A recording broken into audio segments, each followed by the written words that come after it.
So I think we can go ahead and start the cardiovascular boot camp. This is session 1 on cerebrovascular disease. And I'm Vivek Misra from Houston Methodist Neurological Institute. And stroke is primarily what I do for a living. And that's why I'm here. So moving forward with the diagnosis and medical management of ischemic stroke. Am I heard well in the room? Thank you. So when we look at the incidence of stroke in the United States, every year we have more than 800,000 new strokes. And as the population is aging, we are looking at an exponential increase in the incidence of ischemic stroke in the coming years. And when we look at how many patients have a stroke every second, how many die from a stroke every minute, that's a pretty significant number.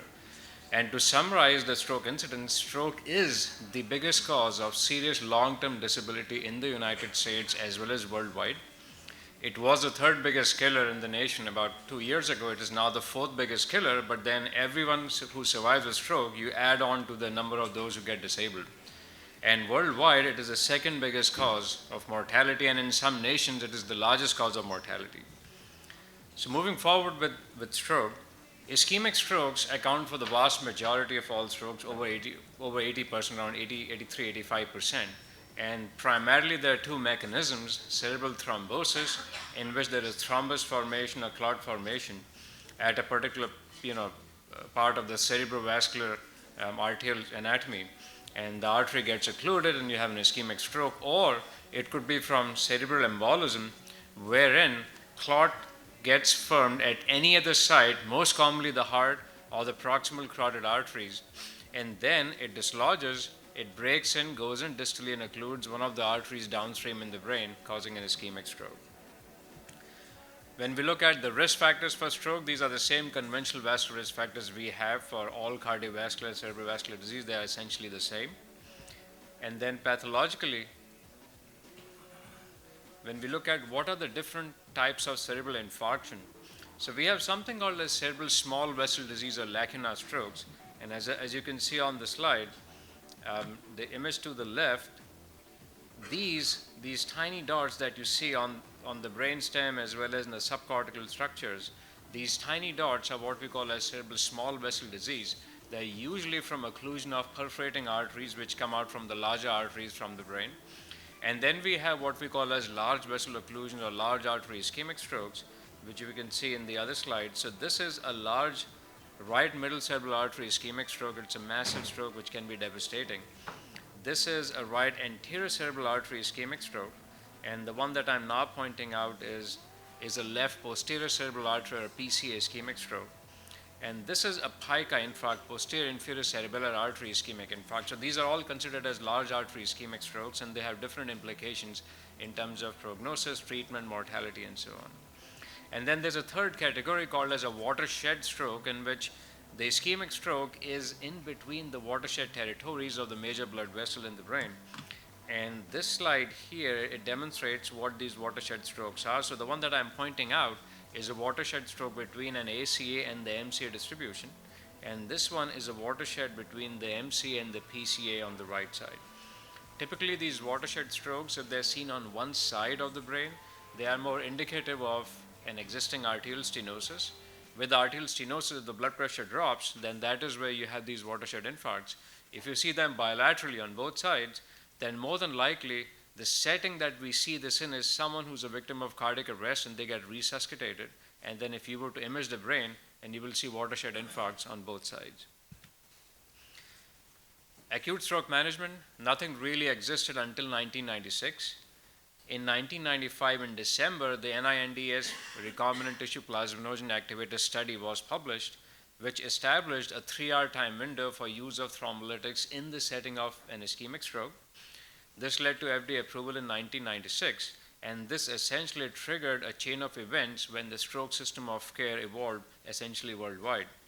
Subsequently, there was a study done in Europe called ECAS-3, and that study further extended the window to 4.5 hours for intravenous recombinant TPA in a select group of patients, not necessarily every single one who would be eligible within 3 hours.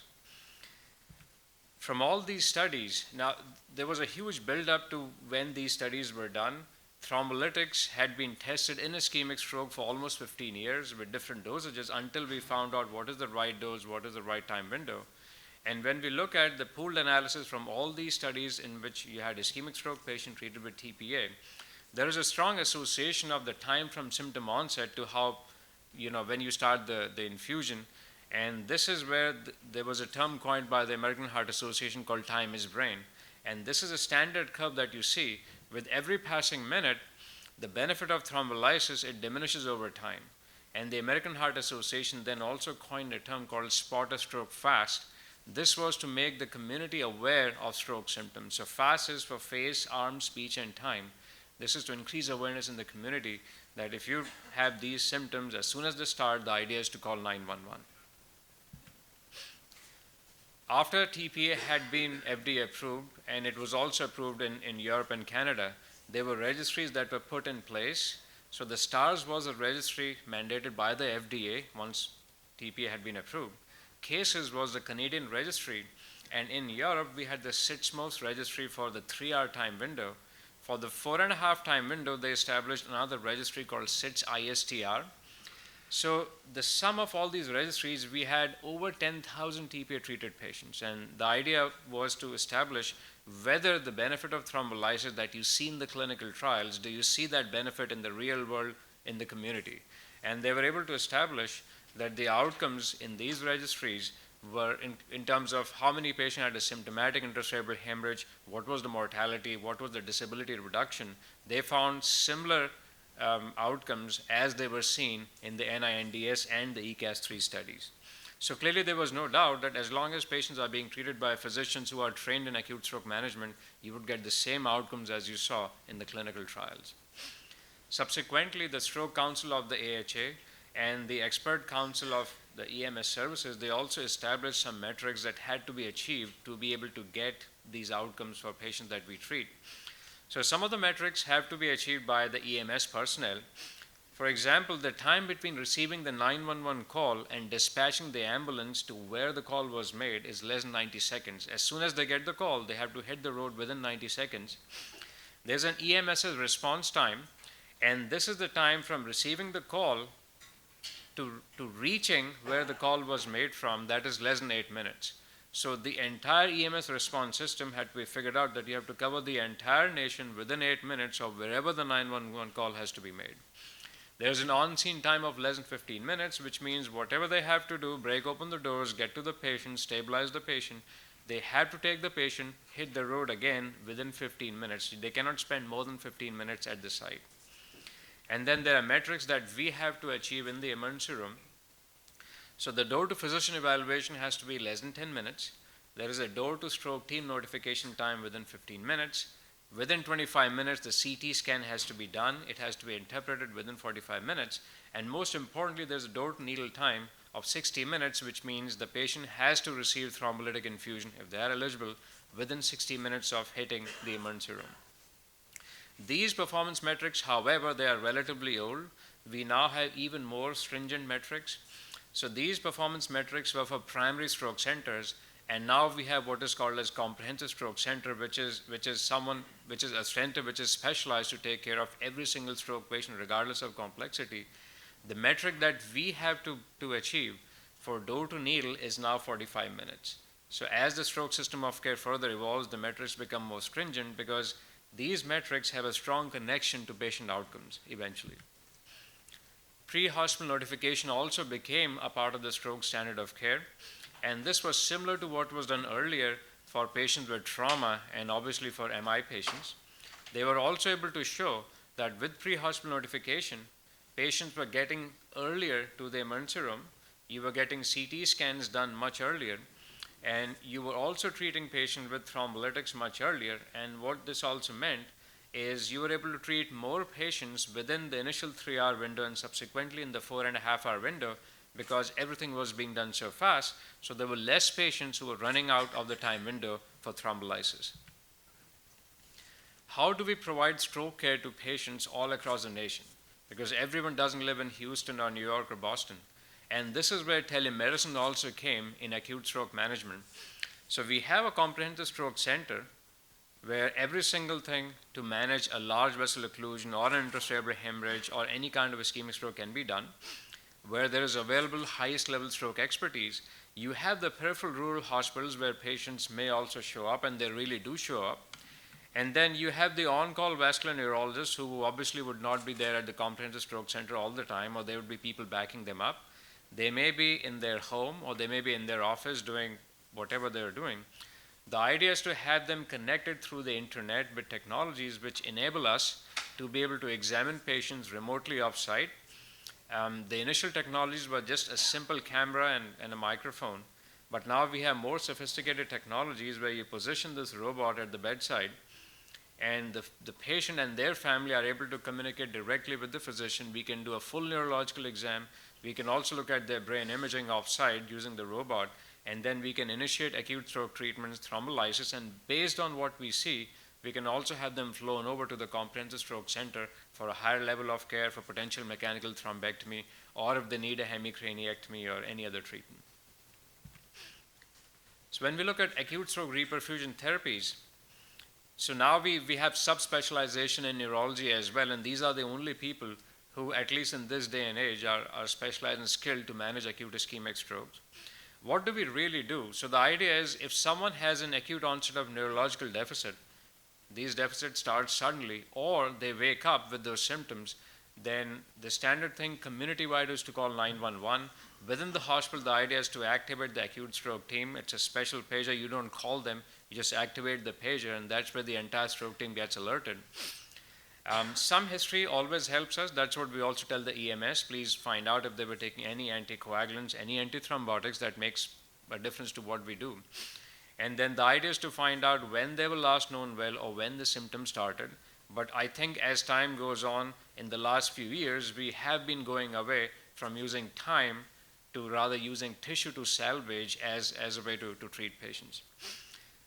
The standard time window now is 4.5 hours, 3 hours for most patients, for some select patients up to 4.5 hours for thrombolysis, and the idea is to initiate reperfusion therapy as soon as we can. This is a patient who presented with left hemiplegia. This was a plain CT head that we do.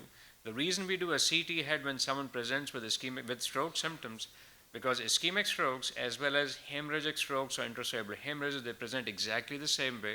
You want to do a quick CT to make sure there is no bleed before you proceed with thrombolysis. On this CT, obviously we don't see any intracerebral hemorrhage. The tissue seems to be well preserved on both sides. The ischemic side is the right side because this person is having left hemiplegia. We also see a thrombus in the left middle cerebral artery. In fact, it's a terminal ICA in the head. And this is what we refer to as a hyperdense MCA sign. And this patient was treated with intravenous thrombolytics, and there were other things which we can also do for these patients. So when we look at the benefit of thrombolysis, all the thrombolytic studies, they have exposed the clot to TPA beyond an hour. We don't know how efficacious the TPA would be if you were to expose the clot to the TPA within the first few minutes of the onset of symptoms. And there is enough, I would say, data to believe that the earlier you expose the clot to TPA, the better the TPA will dissolve the clot. But nevertheless, if you were to treat patients within 2 or 3 hours of the onset of symptoms with large vessel occlusions like the main MCA trunk, arterial recanalization will be about 30 to 35%. So that would not give you the kind of outcomes you really are looking to, and which is where endovascular treatments, mechanical thrombectomy comes in the picture. With endovascular therapy, the first devices which were FDA approved were the Mercy Retriever, which was like a corkscrew device for thrombectomy, and then there was a suction device called Penumbra. And when initial clinical trials were done with this device, they didn't really pan out into good outcomes as well as good recanalization rates. And then we had the next generation of thrombectomy devices called stent retrievers. The most common ones are the Solitaire and the Trevo, which you can see in the picture here. At least 5 clinical trials were done worldwide, all phase 3 trials. With these stent retrievers, they were able to demonstrate much better outcomes compared to medical management alone, including with intravenous thrombolytics alone. Arterial recanalization was more complete and also much more quick. The procedure duration was much more small. So this mechanical thrombectomy with new devices has also become a standard of care. And now essentially for the last 2-3 years, the stroke triage process has added intravenous thrombolysis and mechanical thrombectomy for selected patients as a part of standard of care. We don't even need consent for a patient who shows up if they are not able to consent. This is now standard of care. So the patient who I showed before, that patient, any patient who is treated with thrombolytics with or without thrombectomy, they need close observation in the ICU or a stroke unit. And that close observation includes neurological assessments every 15 minutes for 2 hours, including blood pressure and vitals. The same assessment is done every 30 minutes for the next 6 hours. And until you get to 24 hours from when the artery was opened or when the reperfusion treatments were done, you have to do this every hour. And the idea is that you need to be able to catch any neurological deterioration, any severe headache, any hemodynamic instability, which would then make you intervene. So this gentleman had further neurological worsening, and when we did a stat CT, this is what we found. And this is a large parenchymal hematoma. It's a PH2, which is an intracerebral hemorrhage post-reperfusion, which involves more than 1/3 of the tissue which is ischemic. This is what you want to prevent. And the idea of acute stroke management is to get good outcomes as well as take out the bad outcomes, which do occur in about 2 to 3% of all patients who get these treatments. We now have the ability to treat patients even beyond 6 hours. Patients who wake up with a stroke but were last to normal in the last 24 hours, or patients whose symptom onset is well known, but the onset was more than 6 hours. So this is where we get into not the time, but the tissue to save. We use advanced brain imaging as well as some clinical criteria to determine if these patients would benefit from thrombectomy. So we have something called as cerebral blood flow imaging with a CT scan or an MRI, and we have a concept of mismatch, penumbral mismatch. So the idea is to look at the ischemic core, how much part of the brain is already infarcted. Even if you were to open the artery, you would not save it. But then you also would want to see, for example, on this CT perfusion, this entire hemisphere is ischemic, but how much of it is infarcted is only a small area which you see in the red zone here. So if you were to open the artery in this situation, whatever is dead is already dead, but there's a whole lot of brain left to be saved, and that is what we use to make decisions for thrombectomy beyond 6 hours. We also have MR perfusion imaging, where we use a diffusion perfusion mismatch criteria. This is diffusion weighted imaging for a left MCA stroke. This is already infarcted. But when we do perfusion weighted imaging, and you look at the entire red zone, this is completely infarcted, but the entire green zone is what could be saved if the artery were to be opened as fast as we could. So these are the concepts that we are now using, and they have now been well established for the last 2 years at thrombectomy decision making beyond the conventional 6 hours. Another advancement this year is we can also potentially use thrombolytics beyond 4.5 hours, and that is also based on another MRI mismatch, which is a diffusion-weighted imaging flare mismatch. There are more clinical trials ongoing. There are also trials ongoing with other thrombolytic agents, including tenecteplase. So stroke medicine is moving fast in the last 7-8 years. It was kind of stagnant after the late 90s when thrombolysis had been established. But again, there's a lot of new changes which are ongoing. So when we come to secondary stroke prevention, it's primarily risk factor management. And for the interest of time, blood pressure management has to be catered to what the stroke pathophysiology is. If there's arterial stenosis, then you would want to hold off on being more aggressive with blood pressure control to optimize cerebral blood flow. Statin use, high-dose statins is again well established, similar to cardiovascular disease. And when we look at antiplatelet therapy, it's aspirin and Plavix. Brilinta is kind of equivalent to aspirin or Plavix. In some situations, we can combine aspirin and Plavix, but only in the short term for the first 1 month or so. Long term, for stroke prevention, there's a higher bleeding risk, less benefit. For intracranial stenosis, the dual antiplatelet combination is for a total of 3 months, and at the end of 3 months, we just switch it back to a single agent. When we look at which patients need anticoagulation for secondary stroke prevention, the timing of anticoagulation also depends on their clinical condition as well as the size of the stroke that they have. Anticoagulation is primarily if they have a cardiac thrombus or if they have AFib. For non-valvular AFib, obviously the NOACs are better than Coumadin. Patients who have arterial dissections, The efficacy of antiplatelets is similar to what it is with anticoagulants. You can use anticoagulants in select situations. If there's a plaque which also gets dissected, and on the dissected segment you do see a clot on imaging. And finally, for symptomatic carotid stenosis, 70% or more, we have two options, endarterectomy and stenting. And for the sake of time, I won't be able to differentiate which one would fit for which. And I think the other speakers will comment on endarterectomy and stenting. For asymptomatic carotid stenosis, 70% or more, there are no data that show that carotid stenting or endarterectomy is really going to lead to risk reduction. Aggressive medical management has advanced in recent years significantly. So CREST-2 is an NIH-funded trial that specifically looks at patients who have asymptomatic carotid stenosis, 70% or more, randomized to best medical treatment versus best medical treatment plus stenting or best medical treatment plus endarterectomy. And this is an ongoing NIH-funded study. Thank you.